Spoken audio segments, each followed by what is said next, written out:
ஜேஷ்ட மாத மாஹாத்மியம் என்றழைக்கப்படும் ஆனி மாத மாஹாத்மியத்தின் 30ஆம் அத்தியாயம் என்றழைக்கப்படும் 30ஆம் நாள் கதை இனிதே துவங்குகிறது.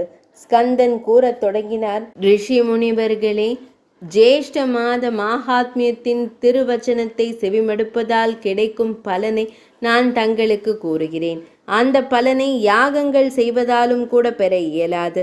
எல்லா தானங்களையும் கொடுப்பதாலும், எல்லா புனித தலங்களிலும் நீராடுவதாலும், நாம ஜபம் செய்து யாகங்கள் செய்வதாலும் கிடைக்கும் அதே பலன்தான் ஜேஷ்ட மாத மாஹாத்மியத்தின் திருவச்சனத்தை செவிமடுப்பதாலும் கிடைக்கிறது. பக்தியுடனும் நம்பிக்கையுடனும் ஒரு ஸ்லோகத்தின் பாதியை செவிமடுப்பவர் கூட எல்லையற்ற புண்ணியத்தை பெறுகிறார். த்விஜ மக்களே, நற்குணம் குறைந்த மனிதர்களின் நற்செயல்களுக்கும் கூட பல தடைகள் வருகின்றன. அதாவது அந்த தடைகளை தணிப்பதற்காக நீராடுதல் அல்லது மகாத்மாவின் திருவச்சனத்தை செவிமடுப்பது போன்ற நற்செயல்களை செய்வதில் ஒருவருக்கு தடை ஏற்பட்டால் அந்த தடையின் காரணமாக அவர் அந்த நற்செயலை கைவிடலாகாது. அந்த பணியை வேறு எவரையாவது கொண்டு செய்ய வைக்க வேண்டும். நற்செயல்களை திரும்ப திரும்ப செய்வதால் தடைகள் அளிக்கப்படுகின்றன. கலியுகத்தில் செய்ய வேண்டிய செயல்கள் பல உள்ளன. ஆனால் புராணங்களை செவிமடுப்பதே கலியுகத்தில் மிகச் சிறந்ததாக கருதப்படுகிறது. பசுக்களை கொல்பவர்கள், தீய சக்திகளை கொல்பவர்கள், பிரம்மதேவரை கொல்பவர்கள், முன்னோர்களை கொல்பவர்கள், தாயை கொல்பவர்கள், குடிகாரர்கள், தொழு நோயாளிகள், திருடர்கள், நம்பிக்கை துரோகிகள் என அனைத்து பாவிகளும் கலியுகத்தில் புராணங்களை கேட்பதன் மூலம் விடுதலை அடைகிறார்கள்.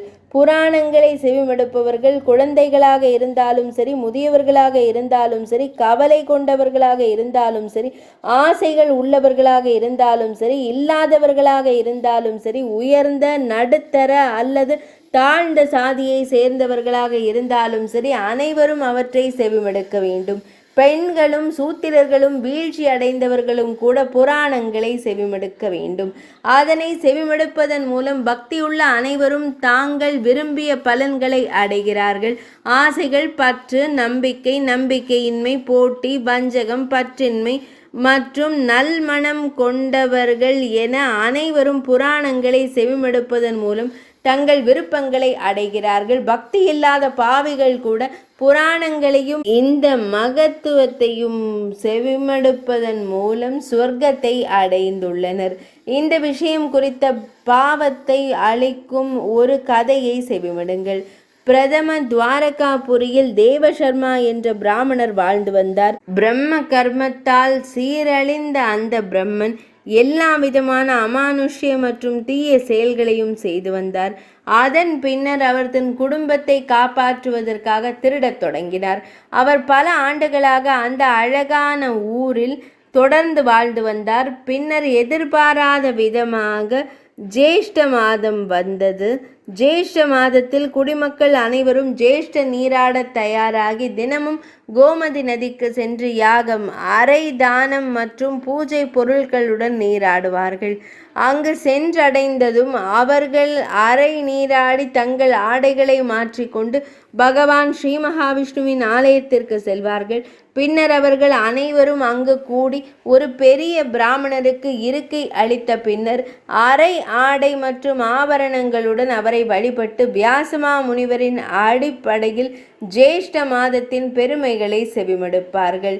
இவ்வாறு அவன் பிற்பகல்களை அங்கே கழித்துவிட்டு இல்லம் திரும்புவான்.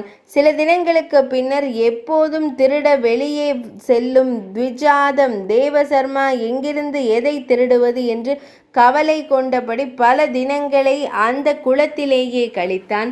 ஆனால் திருடுவதற்கு அவனுக்கு நேரம் கிடைக்கவில்லை. பௌர்ணமி நாள் வந்தபோது விரைவில் அல்லது பின்னர் நான் ஆடைகளையும் நகைகளையும் திருடுவேன் என்று அவன் எண்ணிக்கொண்டான். அன்று அனைவரும் உற்சாகமாக நீராடி சடங்குகளை செய்து புராணங்களை செவிமடுத்து வியாசமா முனிவரை வழிபட்டனர். அவர்கள் அவருக்கு ஆடைகள், ஆபரணங்கள், பணம், பழங்கள், மலர்கள், வெற்றிலை மற்றும் பிற காணிக்கைகளை சமர்ப்பித்தனர். வியாசமா முனிவருக்கு சமர்ப்பிக்கப்பட்ட செல்வத்தின் மீது ஆசை கொண்ட தேவசர்மா அந்த பிராமணரை கொல்ல தீர்மானித்தார். தேவர்களிடமிருந்து கிடைக்கக்கூடிய இந்த வியாசமா முனிவரின் உடைமைகள் அனைத்தையும் நான் திருடி அடைவேன். அவ்வாறு தீர்மானித்து அவனே அங்கு வந்தான். வெளி வேடமாக வியாசமா முனிவரை வழிபட்ட பின்னர் அவன் தரையில் பணிந்து வணங்கி நலம் விசாரித்தான். அவன் கூறினார், பிராமணரே, என்னிடம் கொடுப்பதற்கு வேறு எதுவும் இல்லாததால் நான் மிகவும் ஏழையாக இருக்கிறேன். நான் தங்கள் அடிமை. நீங்கள் விரும்பும் அளவிற்கு என் சேவையை ஏற்றுக்கொள்ளுங்கள். அவன் மிகவும் போலியான பக்தியை வெளிப்படுத்தினான். சூரியன் மறைந்த பின்னர் வியாசரும் தந்திரசாலியான தேவசர்மாவும் என இருவரை தவிர மற்ற அனைவரும் புறப்பட்டு சென்றனர். அரசே, அந்த புராண ஜீவன் தனது உடைமைகள் அனைத்தையும் ஒரு பெரிய மூட்டையாக கட்டி தேவசர்மனின் தலையில் வைத்தது. தலை குனிந்தபடி அவன் தனது மகிழ்ச்சியை மீண்டும் மீண்டும் வெளிப்படுத்தியவாறே வியாசமா முனிவருடன் தொடர்ந்து நடந்தான். குளத்தை அடைந்ததும் அவன் கூட்டத்திற்குள் நுழைந்து தப்பி ஓடினான். ஆனால் சிறிது தூரம் சென்றதும் அவன் வழுக்கி தண்ணீருடன் கிணற்றில் விழுந்தான். பெரும் கூச்சல் எழுந்தது. மக்கள் அவனை சுற்றி கூடினர். அப்போது வியாசமா முனிவர், இந்த தந்திரக்காரன் என்னிடமிருந்து எல்லாவற்றையும் திருடிவிட்டான் என்றார். நான் ஒரு முட்டாள். இந்த ஏமாற்றுக்காரனை நான் எப்படி நம்பினேன்?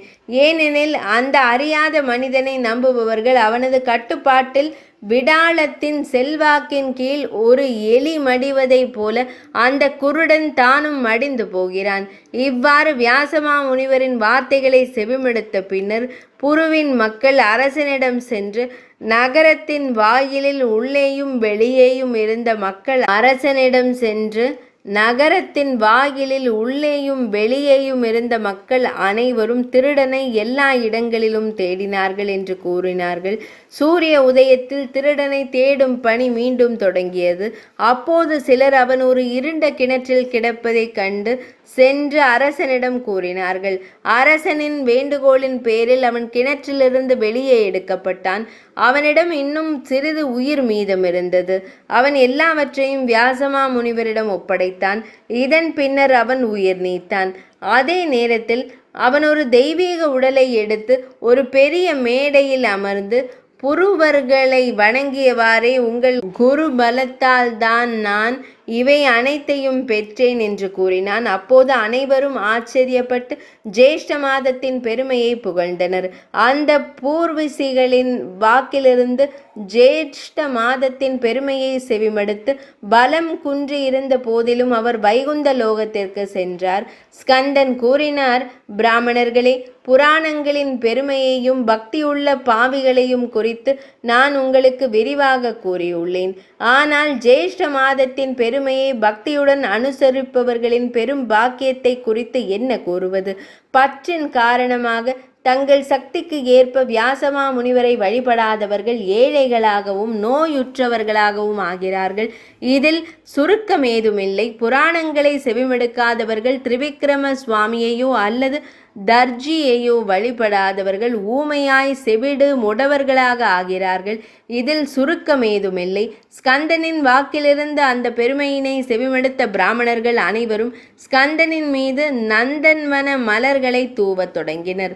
சிலர் நடனமாடி அன்புடன் வழிபடத் தொடங்கினர். வேறு சிலர் சடங்குகளுடன் வழிபடத் தொடங்கினர். சிறந்த மாதத்தின் இந்த மகத்துவத்தை செவிமடுத்ததும் அவர்கள் அனைவரும் மகிழ்ச்சி அடைந்து அந்த மகத்துவத்தை மீண்டும் மீண்டும் செவிமடுக்கத் தொடங்கினர். ஜேஷ்ட மாஹாத்மியம் என்றழைக்கப்படும் ஆனி மாத மாஹாத்மியத்தின் 30ஆம் அத்தியாயமான 30ஆம் நாள் கதை இனிதே நிறைவடைந்தது.